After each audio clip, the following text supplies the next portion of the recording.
Hi guys, welcome back to another video of my channel. Today we're going to be doing another video on FIFA 20 and specifically on FIFA Ultimate Team on FIFA 20. So today I'm going to be doing my FIFA 20 Ultimate Team, or well, I'll be showcasing and showing you guys my FIFA 20 Ultimate Team, my FIFA 20 starter team. So far this FIFA, I really have been enjoying the gameplay. It's so much smoother than FIFA 19 and there's no actual glitches in the game, which is a big change from FIFA 19. The gameplay is just generally a lot more realistic with the runs of the players and stuff, and I know there, I think there has been diving in the game now. I think they've added diving, but I think there was originally a glitch where the player would just start diving randomly, but I think they've already fixed that, which is once again another big change from FIFA 19, because EA Sports didn't change anything in FIFA 19. The glitch was there, it would never be gone because EA Sports seemed very lazy, but maybe they were just too busy on FIFA 20, because FIFA 20 seems like the perfect FIFA right now, to be totally honest. So let's hope that FIFA 20 doesn't develop any glitches like FIFA 19 did, because if it doesn't, I think this will be one of the best FIFAs yet. So yeah, without further ado, I think I've said all I need to say about FIFA 20 and my thoughts on it so far. Let's get into the actual point of the video, which is showcasing my FIFA 20 starter team. Firstly, I use the 4-3-3-2 formation. It goes well with the players that I use. Speaking of players, let's get straight into them. So Matthew Ryan in goal, plays for Brighton in club football, Australia in international football. So yeah, there's not much else to say. He's got 83 reflexes. He's a good starter team player, assuming you've got a Premier League team, because I do have a Premier League team, because I chose the starter pack for England, and obviously a lot of English players are from the Premier League. So yeah, that's basically player 1 and the goalkeeper done. So I got to choose, obviously like everyone else got to choose a loan player, so you replace a bronze player for a loan player, and I chose Arnold because he had a decent amount of matches on him and he would also fit into this Premier League squad that I'm slowly building up. So yeah, there's not much else to say about that either. He's quite a good player, one that once a lot of people have money for. I think you will be seeing him in a lot of Premier League teams, but obviously for now I don't think that many people have the money for him, and if they do have the money to buy him, then they'll probably have to sell like half their team. Tompkins, a decent starter centre-back in a Premier League team. So yeah, there's not actually that much else to say about Tompkins. He's done well for me, and obviously I think I've got a 5-0-0, so 5 wins, 0 draws and 0 losses run so far on FIFA 20, which kind of shows how good these two centre-backs are. The second centre-back is Kabasele. I'd say he's slightly better than Tompkins, but there's not that much of a gap in quality between them, both 78 rated, both from the Premier League, and both play for the same kind of range of clubs. Obviously Watford and Crystal Palace, I'd say, are around the same level and played around the same level of football. Left back Bertrand, I've seen a lot of Premier League start teams have this left back, probably because he's quite cheap and he's also very good to use in a Premier League starter team. He's got them all round stats that you need in a starter team anywhere from any league. You need them kind of alright stats, but I don't think you can go with too good stats, otherwise you'll be paying ridiculous money for them.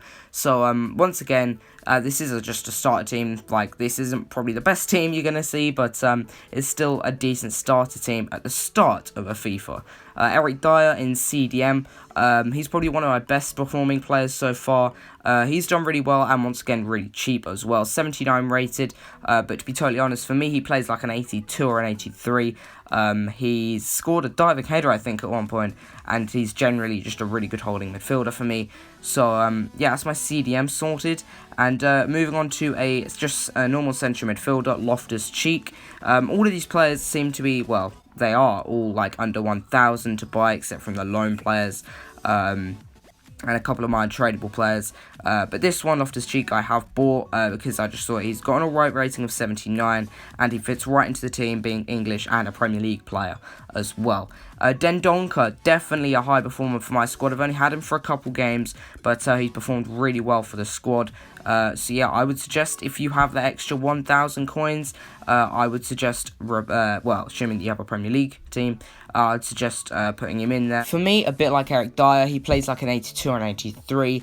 He's quite a good quality central midfielder to have in a Premier League starter team, and in a Premier League team at all, to be totally honest.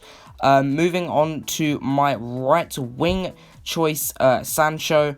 To be totally honest, it wasn't much of a choice. I mean, when you have a English player that's going to fit into the squad, and he's got a good rating, you might as well put him in there. I do have him on loan though, so he won't last that long, but he's still got quite a few games on him, and when you have the money to get him, I'd suggest getting him, but at the moment, I couldn't justify actually spending that much money on a right winger compared to all the other players in my squad.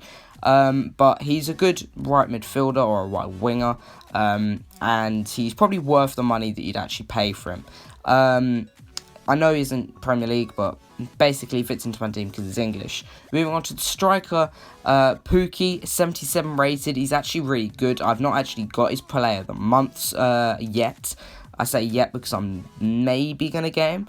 But his 77 rated is really good. He's scored, well, it's my top scorer so far for the club. And I was just getting him, once again, another player that I was just getting in your Premier League starter team for the start of FIFA 20.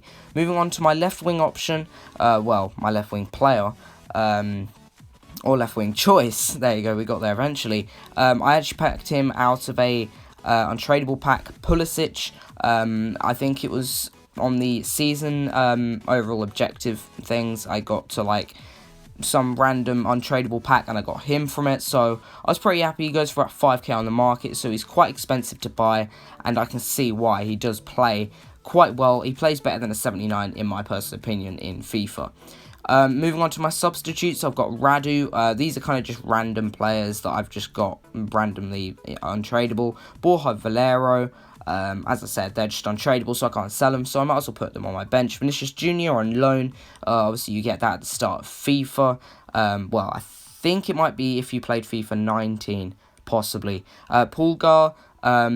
Most of these substitutes I haven't actually played with, so I can't really give my reviews on them, but they seem like they have all right stats. Welbeck, I was going to play with him, but instead I got Pookie, because I think Pookie's a slightly better striker than Welbeck, in-game and in real life. I believe I did Pack Defoe. I've not actually played with him yet, but his stats look alright. He isn't actually that fast, but kind of makes sense with his age.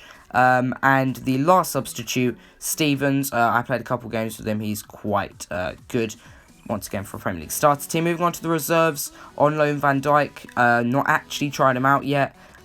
We'll see whether I end up having to play with him. Losadia, I think that might be how you say it. Looks like he has alright stats, but he won't fit into my team. Kamara, once again, won't fit into my team. He is untradeable, however, so I might as well put him on my reserves bench. And Dan would fit into my team, but he's not good enough for the starting lineup. And Clark Harris, definitely not good enough for my starting lineup. And he would kind of fit into my team, but he's not good enough. I have actually got 45,000 coins to spend on my ultimate team, and this is why I need your guys' help. Because I want to improve my ultimate team, but I don't really know who to buy with 45,000 coins. I don't know whether to get Pookie, his player of the month, obviously, or whether to get some of the informs in the team of the week 1, like Aurier or I don't know, Abraham. But as I said, yeah, you can see the Timu Pookie SBC. I think that's around the 30k mark. But yeah, I'd really like to hear your guys' opinions on basically my ultimate team and how you'd improve it with 45,000 coins. So anyway, guys, thank you guys for watching the video. Leave your opinions on the team and also recommendations for the team down below in the comment section. Thank you guys for watching, and I'll see you in the next one. I'll also use code RealGM19 in the Fortnite store when buying anything. Goodbye, guys. And also leave a like on the video and subscribe if you haven't already. Bye. When the beat comes in, I'm dedicating this one to me fucking mother. R.I.P. Lisa Fairley. Every time. Right, if you're watching on YouTube, man, we got overcoming MCs on the microphone right about now. Listen, party kick off in safe. Listen. Ready for the TT, not taking the rock in every time. Check it.